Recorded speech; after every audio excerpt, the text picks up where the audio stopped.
Hello friends, welcome back to my channel.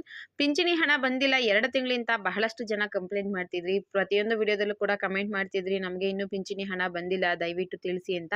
So ಇದ್ರ ಬಗ್ಗೆ ಒಂದು ಲೇಟೆಸ್ಟ್ ಅಪ್ಡೇಟ್ ಬಂದಿದೆ. ವಿಧವಾ ಪಿಂಚಣಿ ಆಗಿರಬಹುದು ಅಥವಾ ಸಂಧ್ಯಾ ಸುರಕ್ಷಾ ಯೋಜನೆ ಅಡಿಯಲ್ಲಿ ಬರುವಂತಹ ಪಿಂಚಣಿ, ವೃದ್ಧಾಪ್ಯ ಪಿಂಚಣಿ, ಯಾವುದೇ ಪಿಂಚಣಿ ಹಣವನ್ನು ಕೂಡ ಸರ್ಕಾರದ ಕಡೆಯಿಂದ ಬಿಡುಗಡೆ ಮಾಡಿರಲಿಲ್ಲ. ಈಗ ನೋಡಿ, ನವೆಂಬರ್ ತಿಂಗಳದ್ದು ಸ್ವಲ್ಪ ಜನಕ್ಕೆ ಬಂದಿದೆ, ಮತ್ತೆ ಸ್ವಲ್ಪ ಜನಕ್ಕೆ ಬಂದಿಲ್ಲ. ಡಿಸೆಂಬರ್ ತಿಂಗಳು ಹಣ ಯಾರಿಗೂ ಕೂಡ ಬಿಡುಗಡೆನೇ ಆಗಿಲ್ಲ. ಪ್ರತಿ ತಿಂಗಳು ಕೂಡ ಯಾವುದೇ ರೀತಿಯ ತೊಂದರೆ ಇಲ್ಲದೆ, ಯಾವುದೇ ಯೋಜನೆಯ ಹಣ ಬರ್ದೇ ಇರಲಿ ಅಥವಾ ಬರ್ಲಿ, ಇದು ಮಾತ್ರ ನಿಲ್ತಾ ಇರಲಿಲ್ಲ. ಅಂದ್ರೆ ವೃದ್ಧಾಪ್ಯ ಪಿಂಚಣಿ ಹಣಗಳು ಏನ್ ಬರ್ತಾ ಇತ್ತು, ವಿವಿಧ ಪಿಂಚಣಿಗಳು ಎಲ್ಲಾ ಕೂಡ ಕರೆಕ್ಟ್ ಆಗಿ ಬರ್ತಾ ಇತ್ತು. ಬಟ್ ಈ ಬಾರಿ ಸರ್ಕಾರ ಯಾಕೋ 2-3 ತಿಂಗಳಿಂದ ಹಣ ಹಾಕಿರ್ಲಿಲ್ಲ. ಇದ್ರ ಬಗ್ಗೆ ಒಂದಷ್ಟು ಜನ ವಿರೋಧ ಕೂಡ ವ್ಯಕ್ತಪಡಿಸ್ತಾ ಇದ್ರು, ಬೇಸರ ಕೂಡ ಮಾಡ್ಕೊಂತಾ ಇದ್ರು. ಹಾಗಾಗಿ ಸರ್ಕಾರ ಒಂದು ನಿರ್ಧಾರ ತಗೊಂಡಿದೆ. ಈಗ ಪಿಂಚಣಿ ಹಣ ಬಿಡುಗಡೆ ಬಗ್ಗೆ ಒಂದು ಲೇಟೆಸ್ಟ್ ಅಪ್ಡೇಟ್ ಸಿಕ್ಕಿದೆ. ಏನು ಅಂತ ತಿಳ್ಕೊಬೇಕು ಅಂದ್ರೆ ವಿಡಿಯೋನ ಕಂಪ್ಲೀಟ್ ಆಗಿ ನೋಡಿ, ಎಲ್ಲೂ ಕೂಡ ಸ್ಕಿಪ್ ಮಾಡಬೇಡಿ. ಹಾಗೆ ಮೊದಲನೇ ಬಾರಿ ನನ್ನ ಚಾನಲ್ ನೋಡ್ತಾ ಇದ್ದು ಇಲ್ಲಿವರೆಗೂ ಸಬ್ಸ್ಕ್ರೈಬ್ ಮಾಡ್ಕೊಂಡಿಲ್ಲ ಅಂದ್ರೆ ದಯವಿಟ್ಟು ಸಬ್ಸ್ಕ್ರೈಬ್ ಮಾಡ್ಕೊಳ್ಳಿ. ನೋಡಿ, ವಿಧವಾ ಪಿಂಚಣಿ ಆಗಿರಬಹುದು, ಸಂಧ್ಯಾ ಸುರಕ್ಷಾ ಯೋಜನೆ ಅಡಿಯಲ್ಲಿ ಬರುವಂತಹ ಪಿಂಚಣಿ ಆಗಿರಬಹುದು, ಕರ್ನಾಟಕದಲ್ಲಿ ಯಾವುದೇ ಜಿಲ್ಲೆಯ ಯಾವುದೇ ಅಭ್ಯರ್ಥಿಗಳಿಗೆ ಆಗಿರ್ಲಿ ಅಥವಾ ಯಾವುದೇ ವಯಸ್ಸಾದವ್ರಿಗಾಗ್ಲಿ ಕೂಡ ಹಣ ಬಿಡುಗಡೆ ಆಗೇ ಇಲ್ಲ.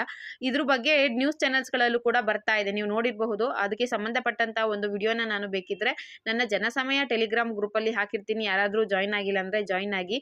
ಟಿವಿ ನ್ಯೂಸ್ ಗಳಲ್ಲೂ ಕೂಡ ಬರ್ತಾ ಇದೆ, 2 ತಿಂಗಳಿಂದ ಸರ್ಕಾರ ಪಿಂಚಣಿ ಹಣ ಹಾಕಿಲ್ಲ. ಯಾಕೆ ಹಾಕಿಲ್ಲ ಅಂದ್ರೆ ಗ್ಯಾರಂಟಿ ಯೋಜನೆಗಳಿಗೆ ಹಣ ಹೊಂದಿಸೋದಿಕ್ ಆಗ್ತಾ ಇಲ್ಲ. ಸೊ ಅದಕ್ಕೆ ಪಿಂಚಣಿ ಹಣಗಳನ್ನ ಕೂಡ ಬಳಸ್ಕೊಂಡಿದೆ, ಅಥವಾ ಇಲ್ಲಿ ಹಾಕೋದಿಕ್ಕೂ ಹಣ ಇಲ್ಲ, ಎಲ್ಲಾನು ಖರ್ಚು ಮಾಡ್ಕೊಂಡು ಸರ್ಕಾರ ಸ್ವಲ್ಪ ಹಣಕಾಸಿನ ತೊಂದರೆ ಇರೋದ್ರಿಂದ ಹಣ ಬಿಡುಗಡೆ ಮಾಡಿಲ್ಲ ಅಂತ ಹೇಳ್ತಾ ಇದ್ದಾರೆ. ಅದರಲ್ಲಿ ಯಾದಗಿರಿ ಜಿಲ್ಲೆಯಲ್ಲಿ ಸುಮಾರು 1,85,000ಕ್ಕಿಂತ ಹೆಚ್ಚಿನ ಜನರಿಗೆ ಪಿಂಚಣಿ ಹಣ ಬರಬೇಕಾಗಿದೆ ಪ್ರತಿ ತಿಂಗಳು. 2-3 ತಿಂಗಳಿಂದ ಅವರು ಕೂಡ ಪಿಂಚಣಿ ಹಣ ಬಂದಿಲ್ಲ ಅಂತ ಪ್ರತಿ ತಿಂಗಳು ಪೋಸ್ಟ್ ಆಫೀಸ್ ಹತ್ರ ಹೋಗಿ ವಿಚಾರಿಸ್ಕೊಂಡು ಬರ್ತಾ ಇದ್ದಾರೆ. ಹಾಗೆ ನ್ಯೂಸ್ ಅವರು ಅವ್ರನ್ನ ಕೇಳಿದ್ದಾರೆ, ಪಿಂಚಣಿ ಹಣ ಬಂದಿಲ್ವಾ, ಏನಕ್ಕೆ ನೀವು ಈ ತರ ಇದ್ ಮಾಡ್ತಿದ್ದೀರಾ ಅಂತ. ಅದರಲ್ಲಿ ಪ್ರತಿಯೊಬ್ರು ಕೂಡ ತಮ್ಮ ಎಕ್ಸ್ಪೀರಿಯನ್ಸ್ ಗಳನ್ನ, ಅಂದ್ರೆ ನಾವು 2-3 ತಿಂಗಳಿಂದ ಪ್ರತಿ ಸಲ ಕೂಡ ಬ್ಯಾಂಕ್ ಅಲ್ಲಿ ಬರ್ತಾ ಇದೀವಿ ಅಥವಾ ಪೋಸ್ಟ್ ಆಫೀಸ್ ಅಲ್ಲಿ ಹೋಗಿ ವಿಚಾರಿಸ್ತಾ ಇದೀವಿ, ಗೌರ್ಮೆಂಟ್ ಕಡೆಯಿಂದ ದುಡ್ಡಾಗಿಲ್ಲ, 1 ವಾರ ಬಿಟ್ಟು ಬನ್ನಿ, 1 ತಿಂಗಳು ಬಿಟ್ಟು ಬನ್ನಿ, 15 ದಿನ ಬಿಟ್ಟು ಬನ್ನಿ, ಆಮೇಲೆ ಅಮೌಂಟ್ ಆಗ್ಬೋದು ಅಂತ ಹೇಳ್ತಿದ್ರೆ. ಮತ್ತೊಂದ್ ಕಡೆ ಬಜೆಟ್ ಅಲ್ಲಿ ದುಡ್ಡು ಬಿಡುಗಡೆ ಮಾಡ್ತಾರೆ, ಆಗ ನಿಮಗೆ ದುಡ್ಡು ಬರುತ್ತೆ, ಸದ್ಯಕ್ಕೆ ಹಣ ಬಿಡುಗಡೆ ಆಗಿಲ್ಲ ಅಂತ ಹೇಳಿ ಕಳಿಸ್ತಾ ಇದ್ದಾರೆ. ನೋಡಿ, ನಾವು ಇದನ್ನೇ ನಂಬ್ಕೊಂಡು ಜೀವನ ಮಾಡ್ತಾ ಇರ್ತೀವಿ. ಅಂದ್ರೆ ಪಿಂಚಣಿ ಹಣ ನಮ್ಗೆ ವಯಸ್ಸಾಗಿರೋಂಥವ್ರಿಗೆ, ನಮ್ಗೆ ಏನೋ ಹಾಸ್ಪಿಟಲ್ ಖರ್ಚಿರುತ್ತೆ, ಮೆಡಿಸಿನ್ ಖರ್ಚಿರುತ್ತೆ, ಅಥವಾ ಊಟಕ್ಕೋ ಮತ್ತೊಂದಕ್ಕೋ ಇದನ್ನೇ ನಾವು ನಂಬ್ಕೊಂಡಿರ್ತೀವಿ. ರಾಜ್ಯ ಸರ್ಕಾರ ಸರಿಯಾದ ಸಮಯಕ್ಕೆ ನಮ್ಗೆ ಹಣನ ಬಿಡುಗಡೆ ಮಾಡ್ತಾ ಇಲ್ಲ.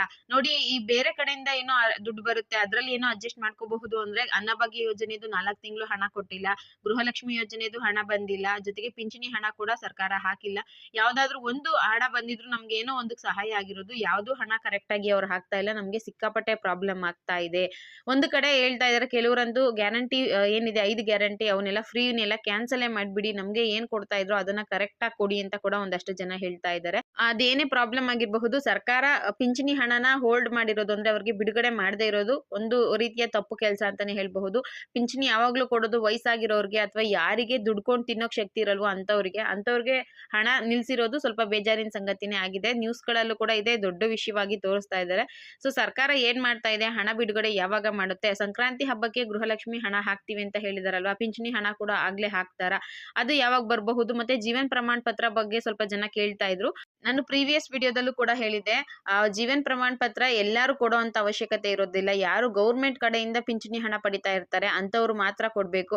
ಅಂದ್ರೆ ಗೌರ್ಮೆಂಟ್ ಎಂಪ್ಲಾಯಿ ಆಗಿ ಅವರು ನಿವೃತ್ತಿ ಹೊಂದಿದ್ಮೇಲೆ ಅವ್ರಿಗೆ ಪ್ರತಿ ತಿಂಗಳು ಬರ್ತಾ ಇರುತ್ತೆ. ಸೊ ಅಂತವ್ರು ನಾವ್ ಇನ್ನು ಬದುಕಿದೀವಿ ಅನ್ನೋ ಜೀವನ್ ಪ್ರಮಾಣ ಕೊಡ್ಬೇಕಾಗತ್ತೆ.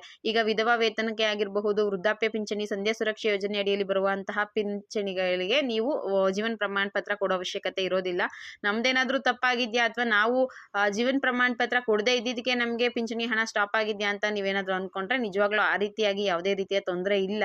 ಸರ್ಕಾರನೇ ಹಣ ಬಿಡುಗಡೆ ಮಾಡಿಲ್ಲ. ಇನ್ನು ಹಣ ಬಿಡುಗಡೆ ಯಾವಾಗ ಮಾಡ್ತಾರೆ ಅಂತ ಕೇಳೋದಾದ್ರೆ, ಸರ್ಕಾರ ಈಗಾಗಲೇ ಹಣ ಬಿಡುಗಡೆಗೆ ಎಲ್ಲಾ ರೀತಿಯ ಸಿದ್ಧತೆಗಳನ್ನ ಮಾಡ್ಕೊಂಡಿದ್ದು, ಮುಂದಿನ ವಾರಗಳಲ್ಲಿ ಅಂದ್ರೆ ಇನ್ನು ಒಂದು 10 ದಿನಗಳಲ್ಲಿ ನಿಮ್ಗೆ ಪಿಂಚಣಿ ಹಣ ಬರುತ್ತೆ ಅನ್ನೋ ಮಾಹಿತಿಯನ್ನ ತಿಳಿಸ್ಕೊಟ್ಟಿದ್ದಾರೆ. ಮೊದಲು ಗೃಹಲಕ್ಷ್ಮಿ ಹಣ ಹಾಕಿ ನಂತರ ಪಿಂಚಣಿ ಹಣಗಳನ್ನ ಇಮಿಡಿಯೇಟ್ ನಾವು ಜಮೆ ಮಾಡ್ತೀವಿ ಅಂತ ತಿಳಿಸಿದ್ದಾರೆ. ಸದ್ಯಕ್ಕೆ ಪಿಂಚಣಿ ಹಣದ ಬಗ್ಗೆ ಸಿಕ್ಕಿರುವಂತಹ ಲೇಟೆಸ್ಟ್ ಇನ್ಫಾರ್ಮೇಶನ್ ಇದೇ ಆಗಿತ್ತು. ಇನ್ನೊಂದು 10 ದಿನಗಳಲ್ಲಿ ನಿಮ್ಗೆ ಅಮೌಂಟ್ ಬರುತ್ತಂತೆ. ಒಂದಷ್ಟು ಜನ ಪೋಸ್ಟ್ ಆಫೀಸ್ ಗಳ ಹತ್ರ ಹೋಗಿರ್ತಾರೆ, ಮತ್ತೆ ಬ್ಯಾಂಕ್ ಗಳ ಹತ್ರ ಎಲ್ಲ ಹೋಗಿ ವಿಚಾರಿಸಿದಾಗ ಅವರು ಮೇಲ್ಮಟ್ಟದ ಅಧಿಕಾರಿಗಳನ್ನ ವಿಚಾರಿಸಿರ್ತಾರೆ.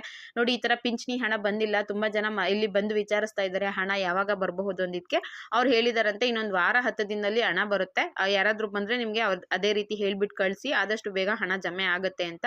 ಸೊ ಪಿಂಚಣಿ ಹಣ ಯಾವಾಗ ಬರುತ್ತೆ ಅಂದ್ರೆ ಇನ್ನೊಂದು ವಾರದಲ್ಲಿ, ಮುಂದಿನ ವಾರ ಅಥವಾ 10 ದಿನದ ಒಳಗಡೆ ನಿಮ್ಗೆ ಪಿಂಚಣಿ ಹಣ, ಎಲ್ಲಾ ಪಿಂಚಣಿ ಹಣಗಳು ಕೂಡ ಜಮೆ ಆಗುತ್ತೆ ಬರುತ್ತಂತೆ. ಇದಷ್ಟು ಈಗ ಸಿಕ್ಕಿರುವಂತಹ ಲೇಟೆಸ್ಟ್ ಇನ್ಫಾರ್ಮೇಷನ್ ಆಗಿತ್ತು. ಈ ವಿಡಿಯೋ ನಿಮಗೆ ಇಷ್ಟ ಆಗಿದ್ರೆ ವಿಡಿಯೋಗೆ ಒಂದು ಲೈಕ್ ಮಾಡಿ, ಶೇರ್ ಮಾಡಿ, ಮಿಸ್ ಮಾಡದೆ ಸಬ್ಸ್ಕ್ರೈಬ್ ಮಾಡ್ಕೊಳ್ಳಿ. Thank you for watching friends.